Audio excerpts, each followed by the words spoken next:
is to say I'm no longer classifying myself. I'm no longer voluntarily keeping myself in the mental category of someone who can't change and who is stuck forever. I want to break out of the snow globe. I want to shatter my own limitations for what I think is possible for myself. And even if it feels vulnerable, and even if it feels scary, and even if it's going to be hard, and even if it's going to take time, I am choosing to get out of that old paradigm that isn't working for me and to learn to start betting on myself.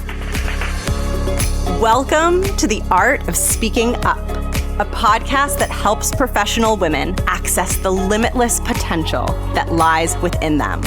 I'm your host, Jessica Guzik, and my mission is to help you find that spark inside you that has the power to transform your career in ways you may not have thought possible. I'm so excited that you're here. And now, on to the show.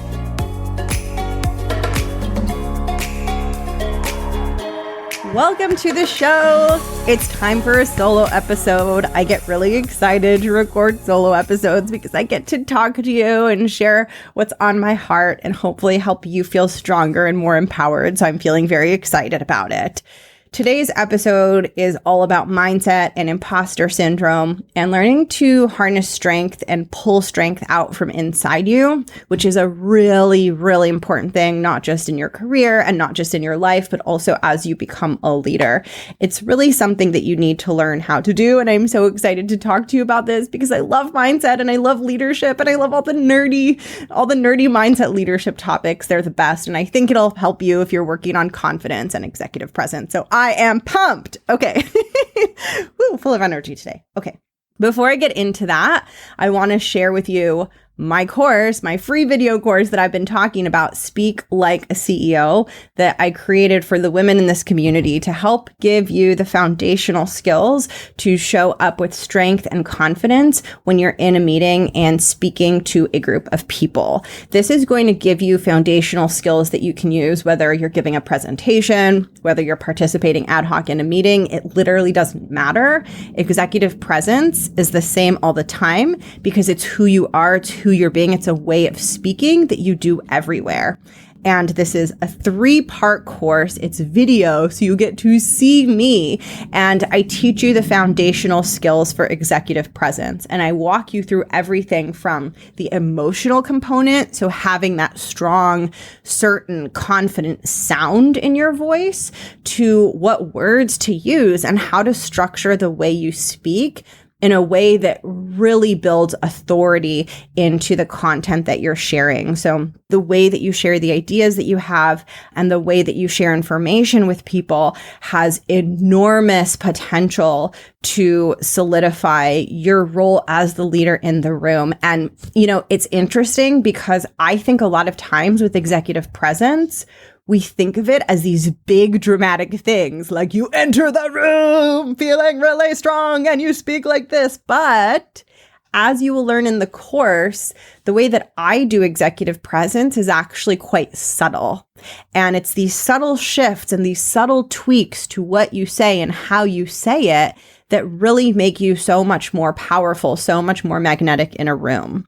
If you want to get the course on executive presence, I will drop the link in the show notes. You can also find it at jessguzikcoaching.com/free resources.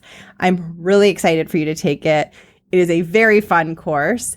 And with that, I'm going to get into the main stuff for today, which is all about your inner world and all about mindset and all about how you have the power to pull yourself out of places of stuckness and out of these states or waves or experiences of imposter syndrome. And I have a couple of things to say about imposter syndrome and about mindset work and leadership development work in general before I dive in. One is with imposter syndrome, there are so many possible ways to view the problem of imposter syndrome and solve the problem of imposter syndrome for yourself. And as this show goes on, I'm going to offer you a lot of different perspectives so that you can find the one that lands with you. But one of the most important things that I'll share with you ultimately, and what I'm going to be talking about on this episode, is that you don't want to give your imposter syndrome so much power. And you really want to figure out how you can empower yourself to take accountability and empower yourself to get in the driver's seat when it comes to what you're thinking, what perspective you're adopting, and what actions you're taking. So I'm going to talk more about that. The second thing I want to share with you is that when it comes to any kind of mindset work, it's really not about listening to one podcast episode and then being like, okay, cool. Now I know what to do. Now I know how I'm supposed to think. Now I know how I'm supposed to approach this. That is just the beginning, right? Just like with my executive presence course, the last thing I say when you get to the end of the course is I tell you that you have to go out and start practicing. Because when you're learning concepts and ideas, yes, like cognitively, you're seeing and you're understanding, okay, like this is how this works. This is what Jess is saying could help me.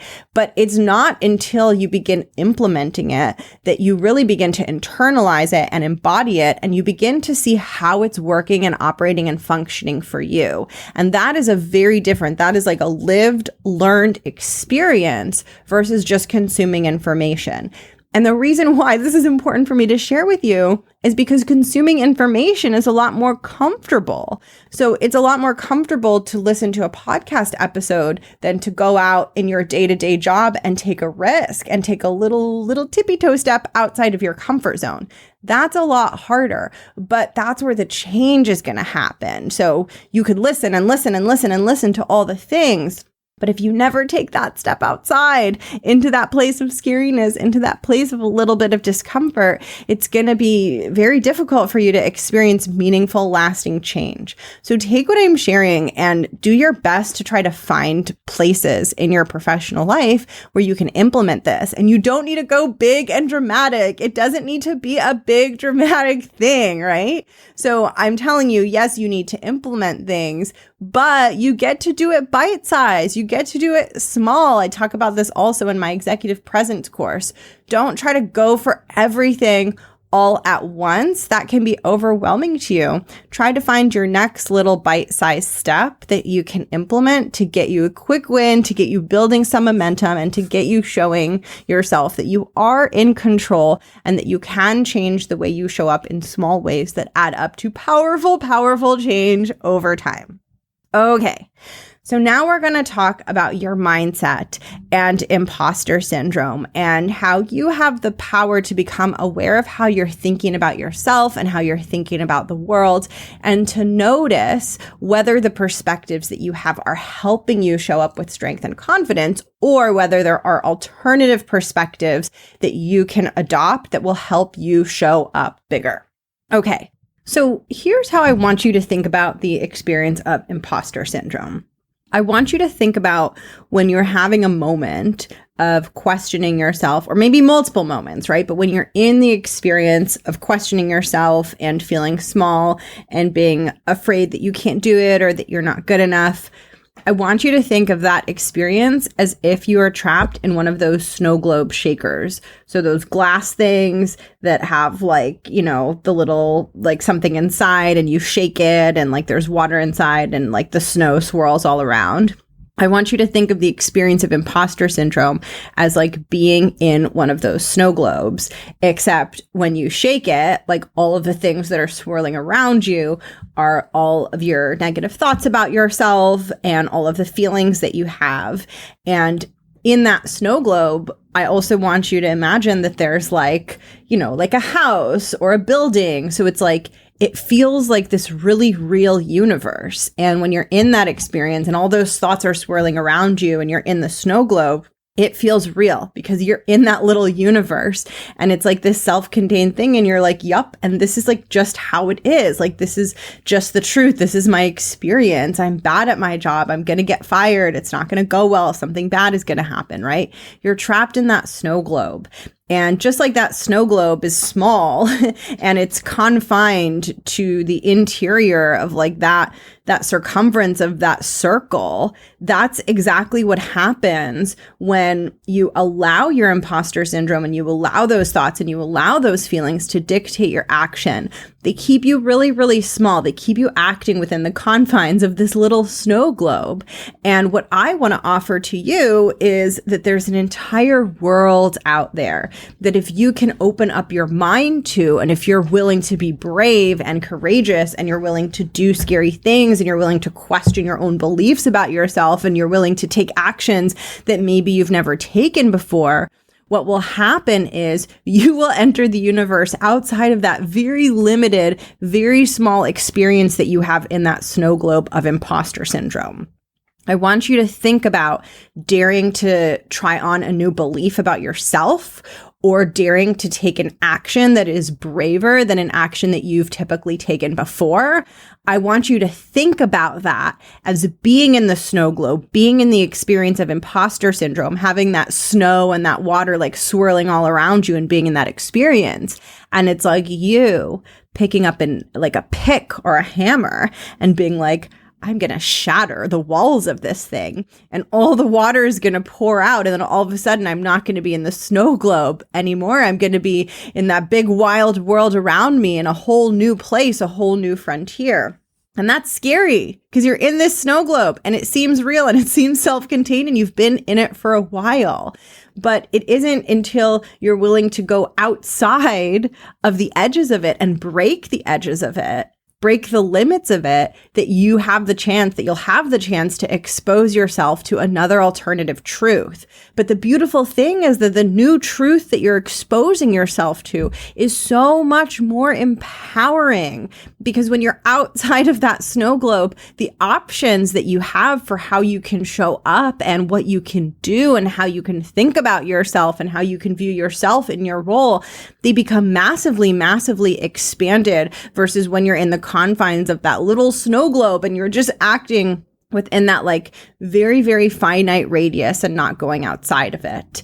And what this really requires you to do, if you're like, yeah, I'm in the snow globe, I'm totally like in my thoughts, I'm in this like little scary universe that I've created and it feels really real and it feels like I suck at my job and it feels like everything's going to go wrong and I want to get out of it, I want to shatter the snow globe. If that's where you are, then one of the most empowering things you can do to shatter the snow globe is to notice what are some of the thought paradigms and things that you're thinking about the world and about yourself that feel really, really true when you're in the snow globe of imposter syndrome. And it requires you to take this bold, scary leap of faith where you identify this thought that you're thinking about yourself and you start to explore in your mind how the world would look and how you would act if you believed that something different was true. And this is really, really important. This is important not just for your own confidence and not just for your own ability to get like out of the snow globe of your own limiting thoughts about yourself and into a world of more empowering thoughts that have you taking action. But this is actually a skill that you need to be able to have as a leader. It is really hard to lead others and to create progress on a bigger scale from inside a snow globe, because then what's happening is you might be imposing your own limitations and your own fears and your own insecurities onto other people. And so step one is learn how to shatter your own snow globe and get out of the snow globe, out of the matrix of your own limiting thoughts and beliefs about yourself and into a more expansive view. And then step two, becoming a leader, is when you're doing that for other people. So the people on your team, the people around you, they're in a snow globe and you're helping them get out of their snow globe. But first, you have to work on getting out of yours. And if you're ready to get out of yours and you're like, I want to get out, then there are two things that you need to be thinking about. The first thing you need to be thinking about is what beliefs and thoughts feel true to you when you're trapped in the snow globe of imposter syndrome. And the second thing you need to think about is what actions do you take when you're trapped in the snow globe of imposter syndrome? And what actions would you take if you broke out of the snow globe?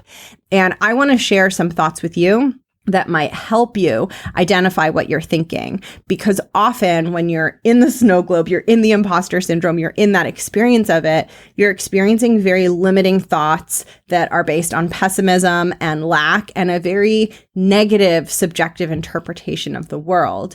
And where you're trying to go, if you're trying to shatter the snow globe, break out of the snow globe, break out of those limitations, is you're trying to go to perspectives and beliefs that are more optimistic and more anchored anchored in the potential for growth, more anchored in possibility, what could be, what is possible, rather than looking at things in front of you and seeing all the limitations, right? Seeing like just what's in the snow globe and not seeing anything ever outside of that.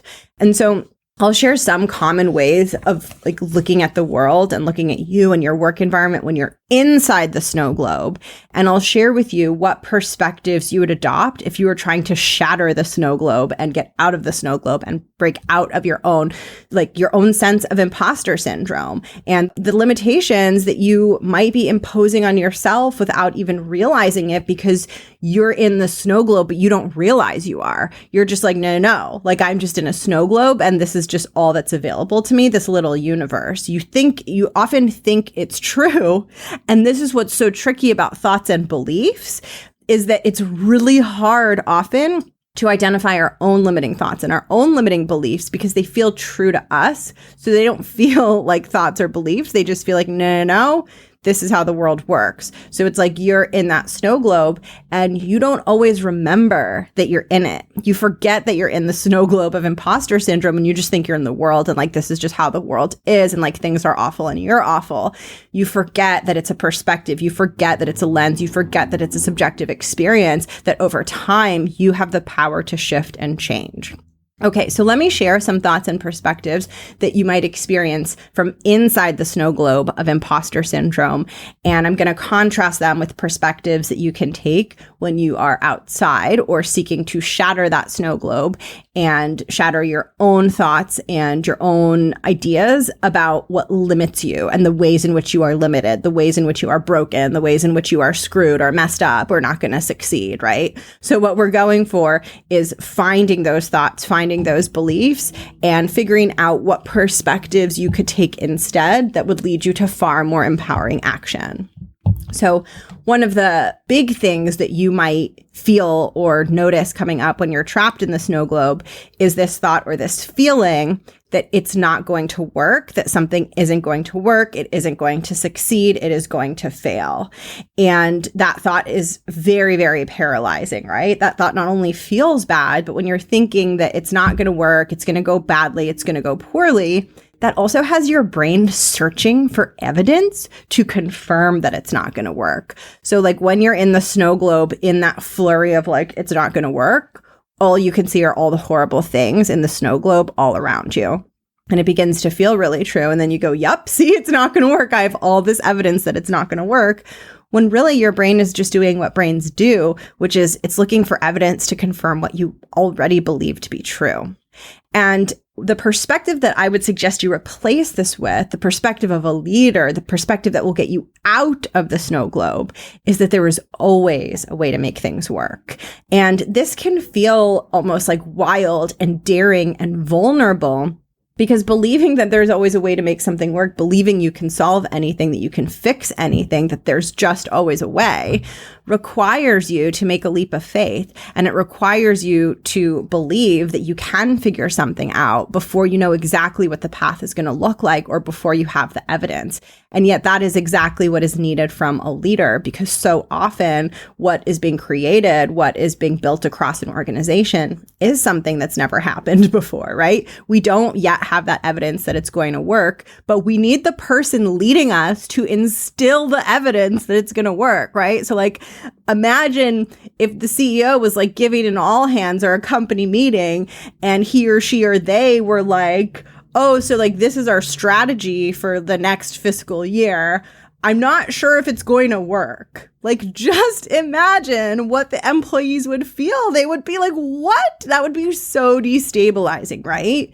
Now, does the CEO have evidence? Can they predict the future? Do they know with 100% certainty that it's going to work? Hell no. There is no way that they can know the future. Are they adopting that perspective because that's the perspective that makes it most likely that it's going to work?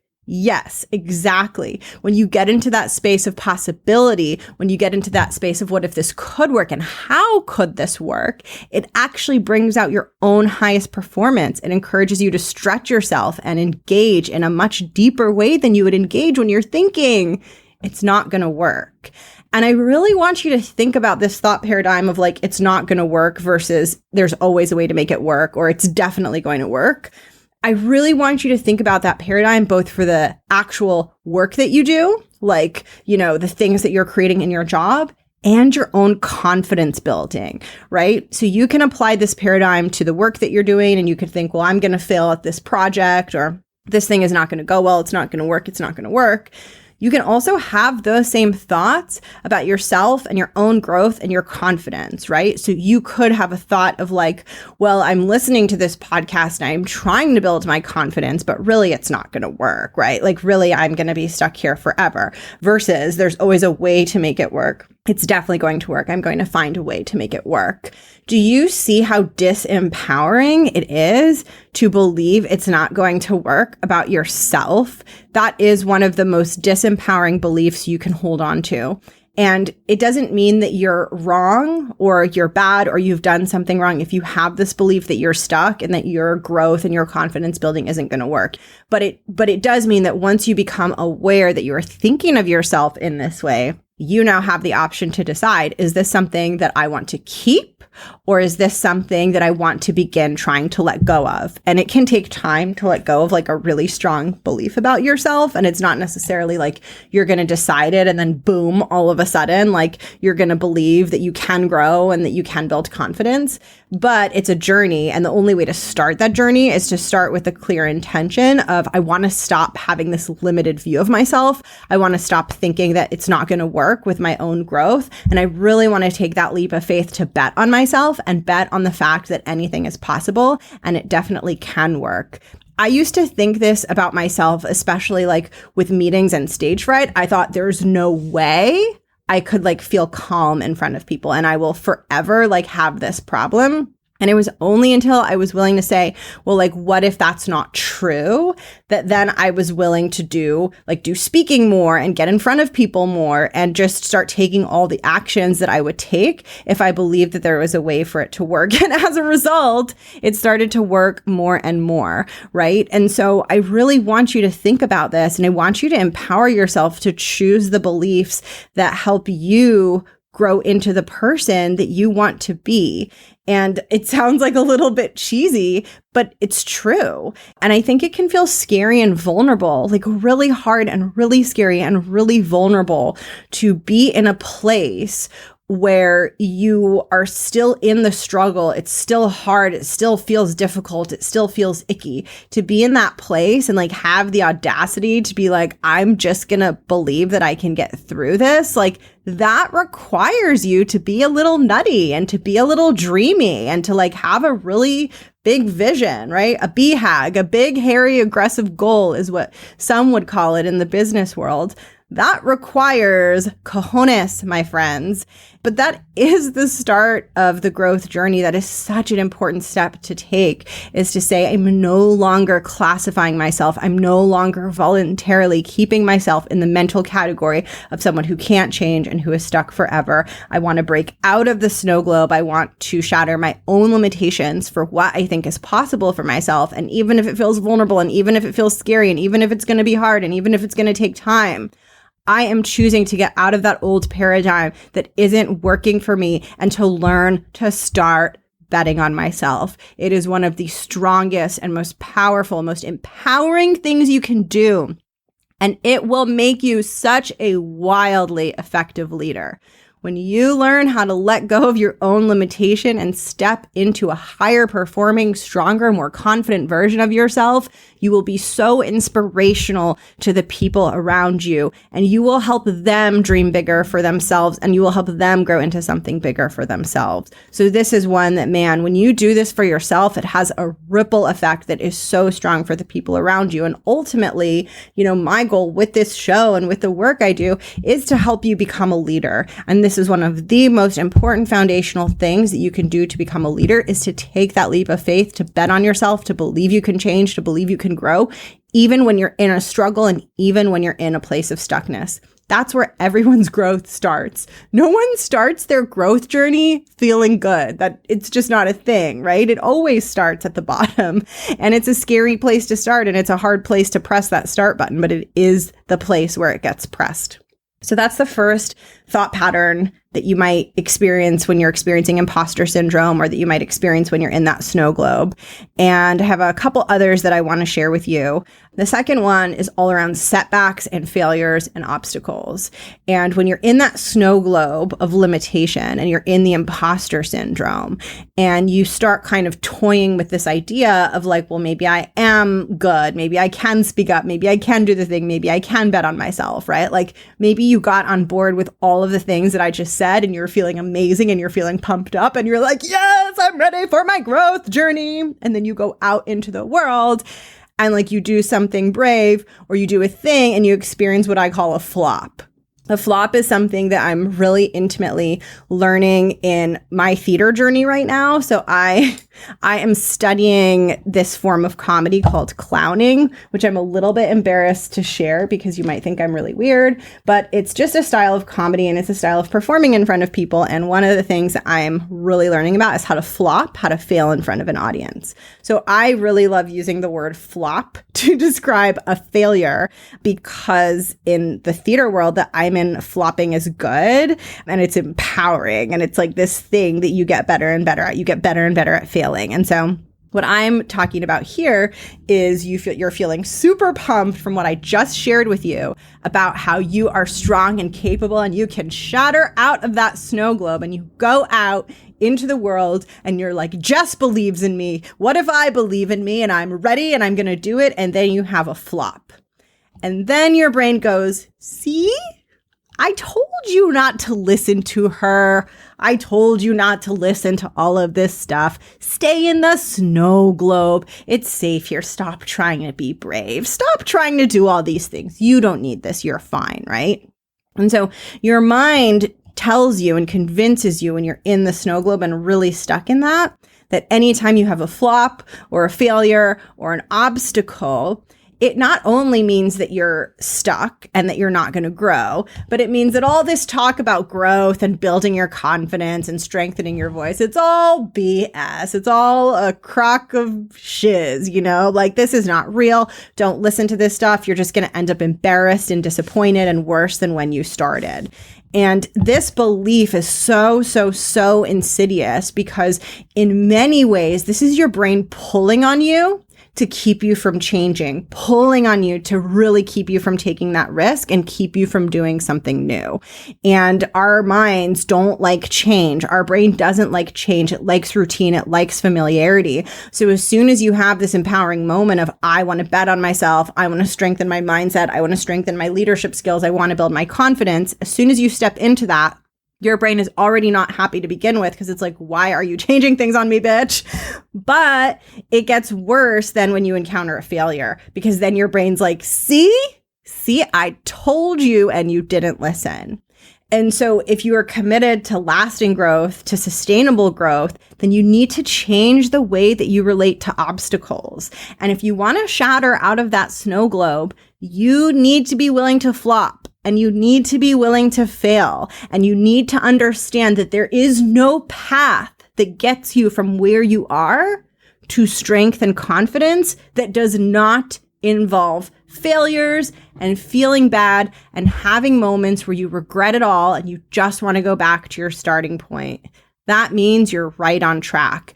And you have to be up for that if you want to experience this growth, if you want to grow your confidence. This is something that I talk about a lot, not so much on the podcast, but like off the podcast, that, a lot of times we have this fantasy that growth is going to be really easy.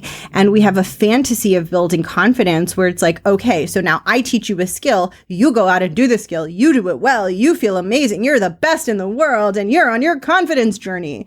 When like in reality, it really is like a roller coaster where you're like, oh, holy shit, I'm really, really nauseous. Oh my God, this is the best thing ever. Oh my God, I'm terrified. Okay, it's over. Should I ride again? That's what it's like. And part of your journey of building confidence is going to involve flops and failures and obstacles and feeling bad. And there's no way around that. And you shouldn't want a way around that because that is where all of the goodness, all of the strength is built. you can stay in that snow globe and you can avoid all those failures. You can avoid all of those flops, but you're only going to be able to grow as big as the snow globe. You're only going to be able to grow as big as that tiny little snow globe that you're trapped in. When you break out of the snow globe, you have so much more possibility available to you, and you're more exposed, more exposure to failure, more vulnerability, more tenderness, right? Just like if you're trying to get better at your voice, you're trying to get better at public speaking, the main thing you got to do is put yourself in the vulnerable position, put yourself in front of people, work through that hard stuff, right? That's not going to be easy, but that's what's going to get you out of the snow globe. And so if you're wanting to shatter out of the snow globe and you're wanting to break down that imposter syndrome and get in the driver's seat, one of the most important perspectives that you can begin to develop is the perspective that says any flop, any obstacle, any failure is something I can and will work through. And you have to be willing to feel bad.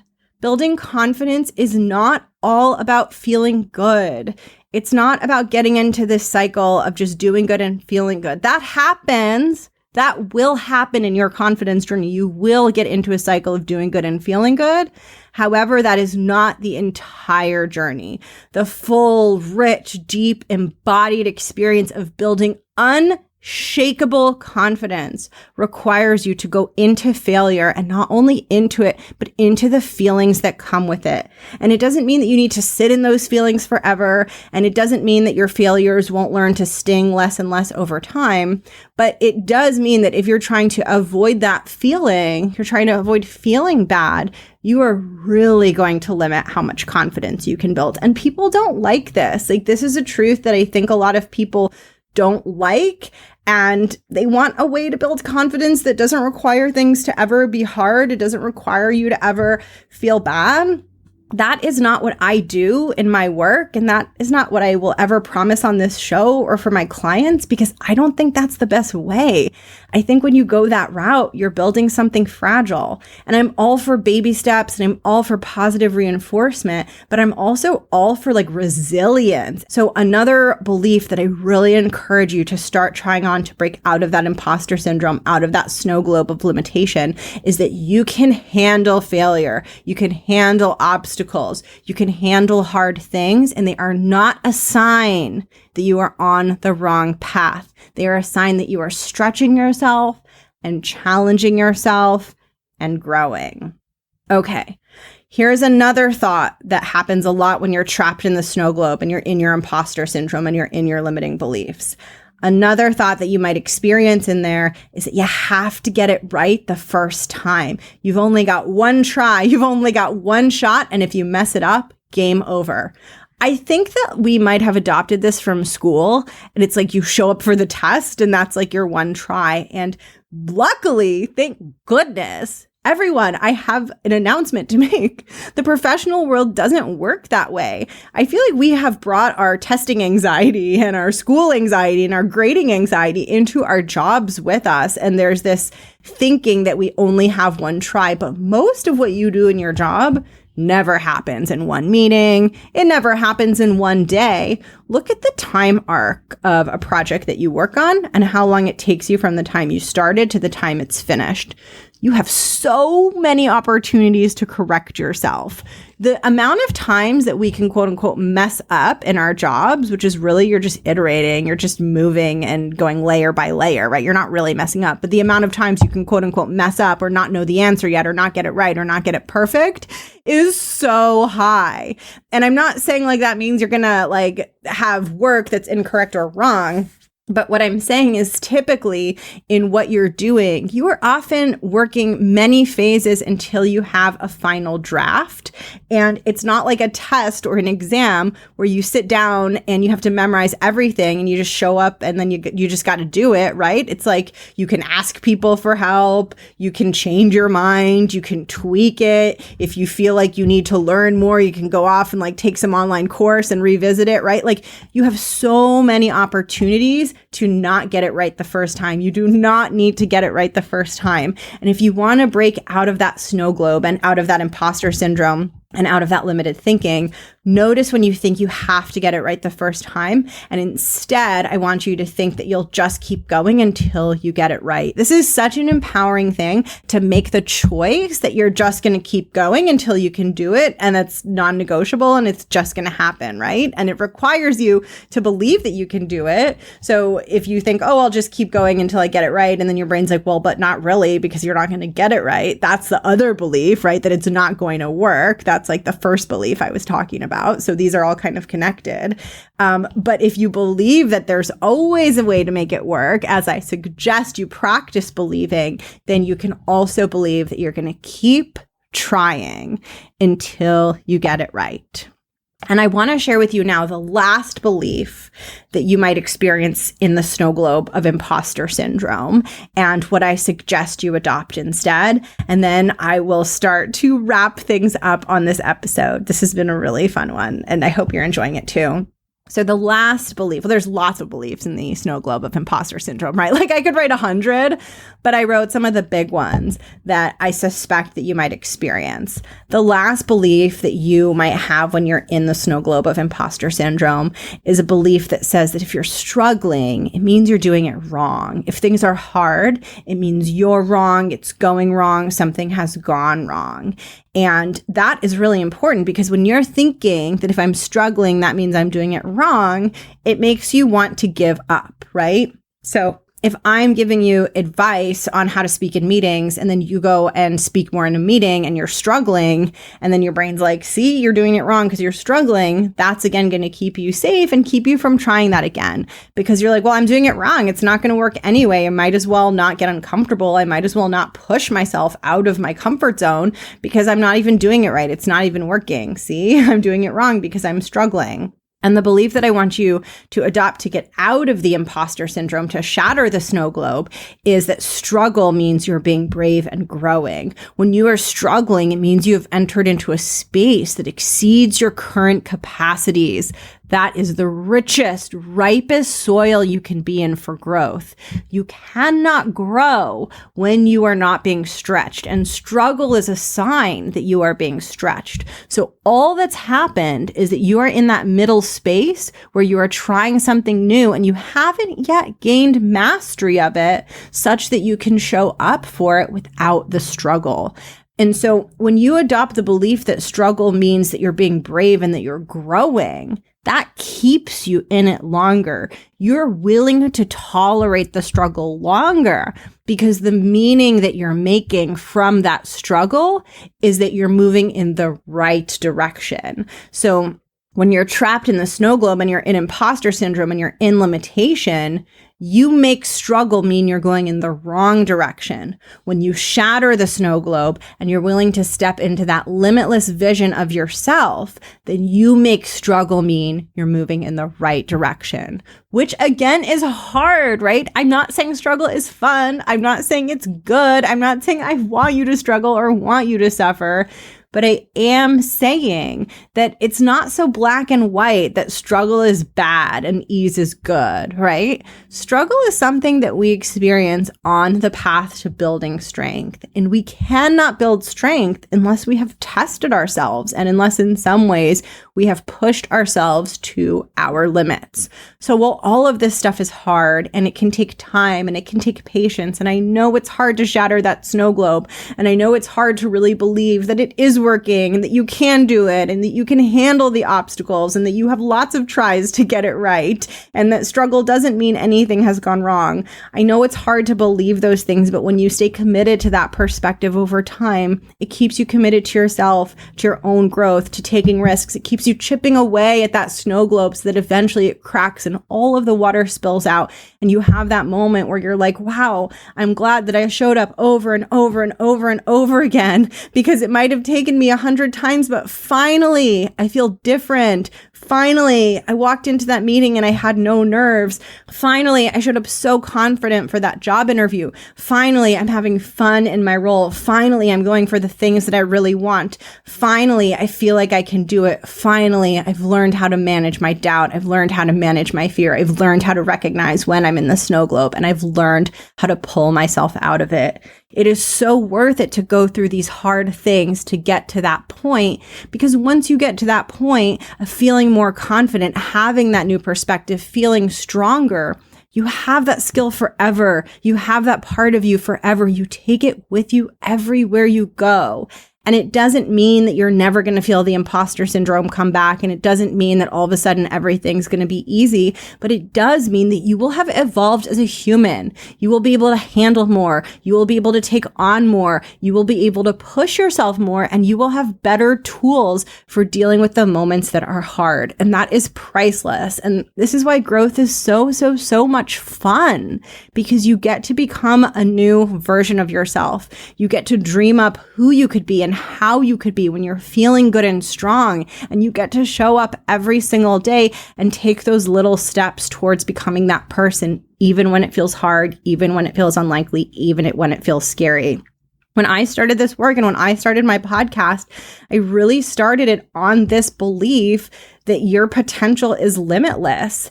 And that is the only way that I know how to orient myself when it comes to growth and it comes to professional development and it comes to helping you build confidence. I just don't think anything else could possibly be true.